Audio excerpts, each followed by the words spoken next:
Hey guys, I'm Chad Gallagher, one of the co-founders of Slate House Group. We're an investment company and property management company in Pennsylvania and New Jersey. And what I'm doing is just filming a video series here for investors, just trying to get you some basic info on kind of the end-to-end process, everything from investing to property management to just how to get better returns on your properties. Each video is going to be about 5 minutes or so, just some tips that we've learned along the way. We own over 200 units and manage over 2,500. So we got kind of a wide sample size to help you guys just get some tips to be a better investor. Cool. So today I'm covering tips at closing. So what you could learn to kind of make the closing process better and actually increase your returns at closing. So the first thing is assume you're never going to hear from the old owner again.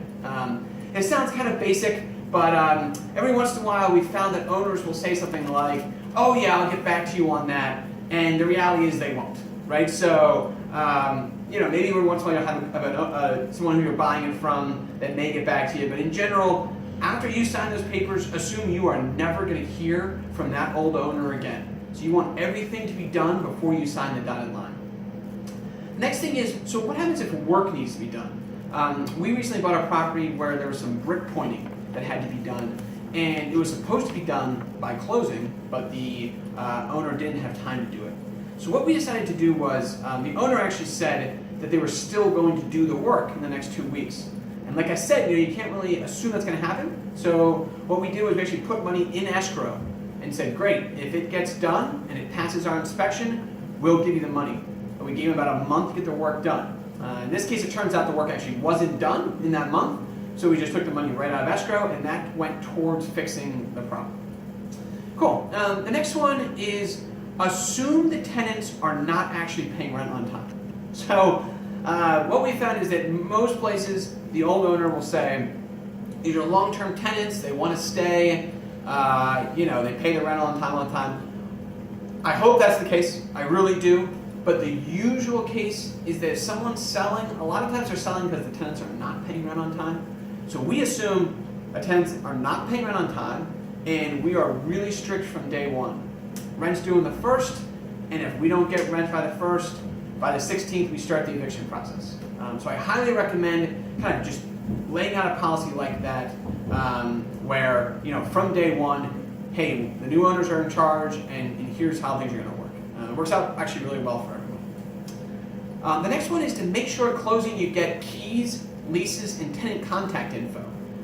This, again, it sounds all really basic, but every once in a while you walk out of closing and you forget to get something like tenant contact info.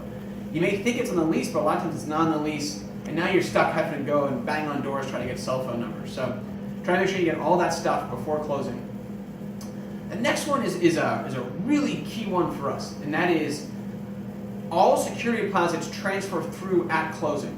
So I highly recommend putting in your contract this clause. It should say all security deposits are passed through at closing and rent is assumed to be current.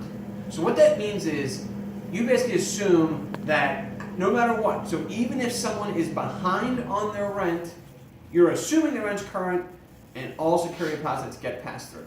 So one time we had an owner who at closing tried to basically keep some of the security deposits because they said it was going towards missed rent that they had. And so we really pushed through that. If you put this clause in your contract, it won't be a problem. All security deposits will get passed through at closing, which is really important in case, like I said before, some of those tenants might not be paying rent. You're going to need that security deposit in the next months.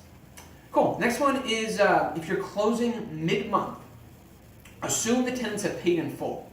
So what happens is mid-month, a lot of times not all tenants have paid in full, and there's this weird question of who is responsible for making sure they pay the rest of the rent, right? And so what we say is basically assume they've paid in full.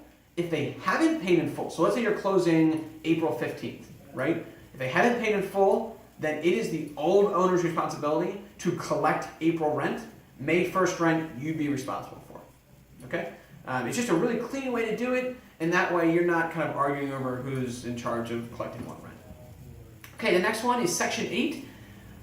Please ask, are there any Section 8 tenants Make sure you know that at closing. If there are, as soon as you found out, please get that info immediately over to Section 8. I can't tell you how many times we see at closing there are Section 8 tenants, nobody knows, doesn't come up to the new buyer, and a couple months later it comes up, and then now you're stuck going back to Section 8 trying to get your money.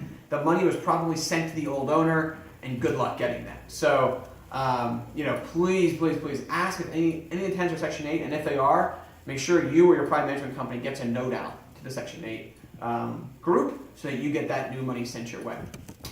Okay, the next one is a bit controversial, but I feel pretty strongly about it. And that is, if there is an open unit, so let's say it's a 3-unit building, 2 of the units have tenants in, 1's vacant, and the vacant unit is ready to go. Everything's good, right? What we will do is we will ask the owner, let's say closing's in 5 weeks, hey old owner, do you mind if we start marketing that vacant unit today? So maybe 4 weeks before actual closing day. And what we say is, look, we'll let you know if we find a tenant. We'll even tell you who it is before we actually place them. And most owners say, yeah, I mean, if worst case scenario you don't end up closing, they get a tenant in there. They're usually okay with that. We run this through our property management company, so that also kind of helps them feel like, this is legal and kind of above the law. So highly recommend doing that. If you think about it, it can actually save you maybe a month and a half of rent if you start doing this, right? So that could be $500, it could be $1,000, right, at closing that you pick up because now you have a tenant ready to go as soon as closing happens. Next one's really small. You're going to need a certified check at closing. It sounds really small, but you're going to have to go to your bank for this. And banks are not open on holidays, right? And usually work only 9 to 5, right? So just be careful. If you were planning on going to the bank at 5:30 to get the check, or if you were planning on going on a holiday, it might not be open, might push back closing. We've actually had this happen before. That's why I bring it up. Next one is just make sure you do a walkthrough the day of closing, or maybe the day before closing. We've seen this before where we do a walkthrough maybe 3 weeks before, and in those 3 weeks, a lot can change with the property. Maybe there's a roof leak in those 3 weeks. So you did a walkthrough 3 weeks ago, you go to closing, you come out of closing, and now all of a sudden you're hearing about a roof leak, and it's too late, right? So always recommend doing that walkthrough either the day of closing or the day before, even if you just did one a month before. Cool, and the last one is setting up auto pay with your bank. So again, this sounds really small, but we have all our mortgages paid on auto pay, right? Our thing is we want to use systems and technology whenever possible.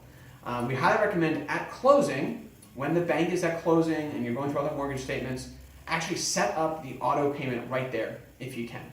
Usually the bank will bring a document with them to closing. You can sign it and get auto pay rolling. It's just a great way to make sure you don't miss any mortgage payments. It sounds so small, but as you'll see in real estate, things can start kind of getting a little crazy, and very easily all of a sudden, now you're left a month later trying to scurry to get an auto pay set up. So just get it set up right at closing. Cool. Hope this was helpful. You can email me at service@slighthousegroup.com if you have more questions. More videos to come in investing and property management. Thanks, guys.